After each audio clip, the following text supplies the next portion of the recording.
Before the applause faded and the studio lights went dark, Mary Tyler Moore left behind a truth that startled even those closest to her. To the world, she was the pioneer of independence, the woman who made heartbreak look survivable and elegance look effortless. But behind that carefully maintained composure was a sharp memory and an unforgiving honesty. In her final years, Mary quietly named 5 actors she truly despised. These weren't just rumors or tabloid gossip, they were verdicts. These were names the public adored, men and women viewers welcomed into their homes every week.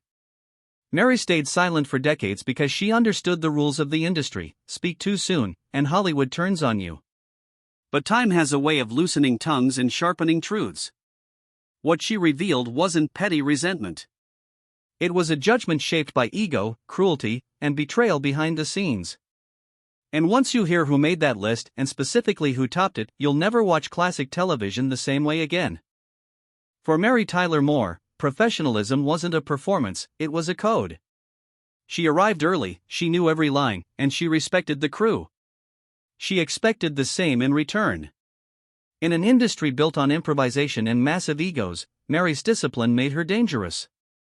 She didn't scream or posture. She judged silently, cataloging patterns of disrespect with surgical precision. What many co-stars mistook for politeness was actually restraint.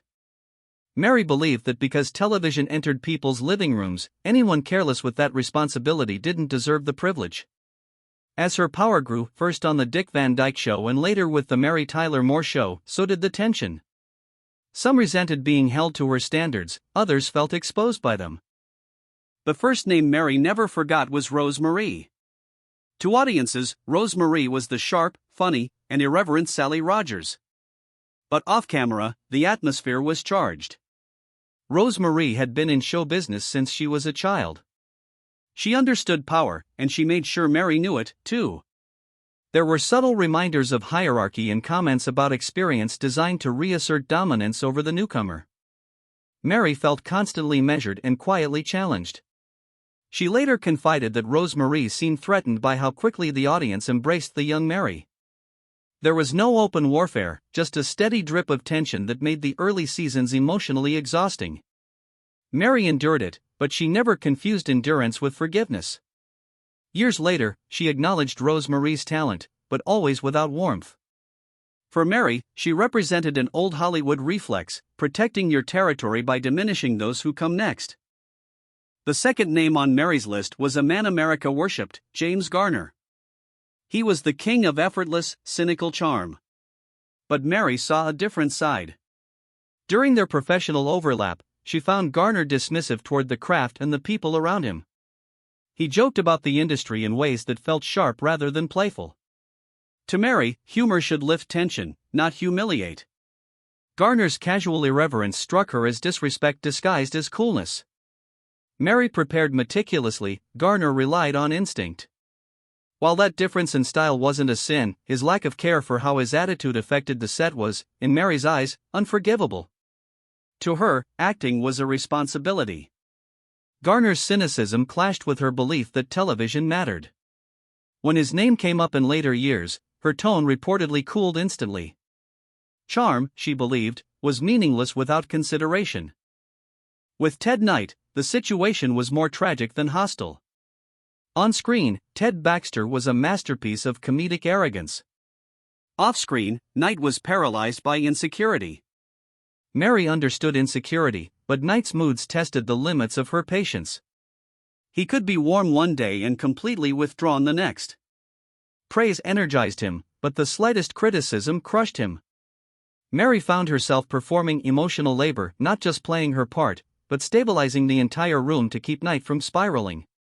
She respected his talent and defended him publicly, but privately, she found his neediness draining. She believed adults should manage their own demons without making them someone else's burden.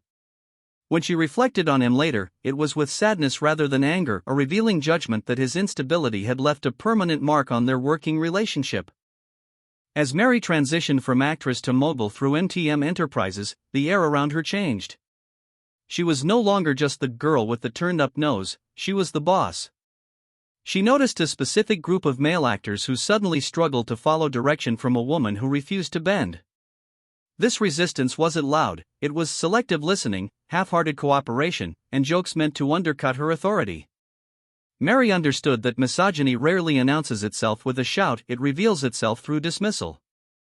The actors who earned a place on her list shared one common flaw: they underestimated her. They mistook her grace for submission. Mary never corrected them publicly, choosing instead to watch the patterns repeat until her conclusions were clinical and final.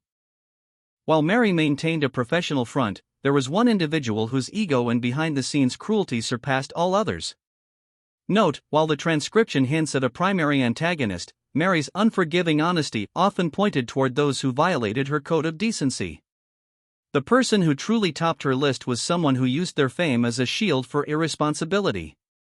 Mary believed that character mattered more than charisma.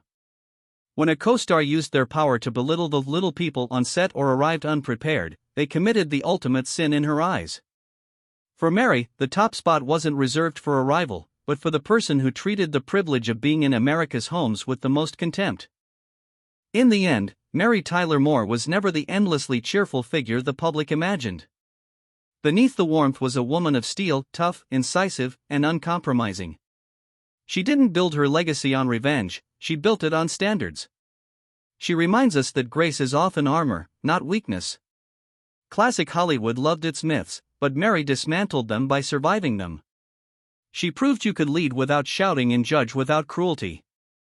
Her smile remains iconic not because it was constant, but because it was controlled.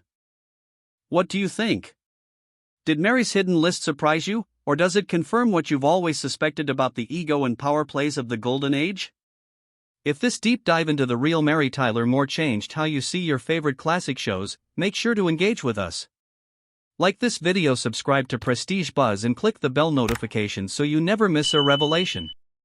At Prestige Buzz, we go behind the curtain to find the stories waiting to be told once the camera stops rolling. See you in the comments.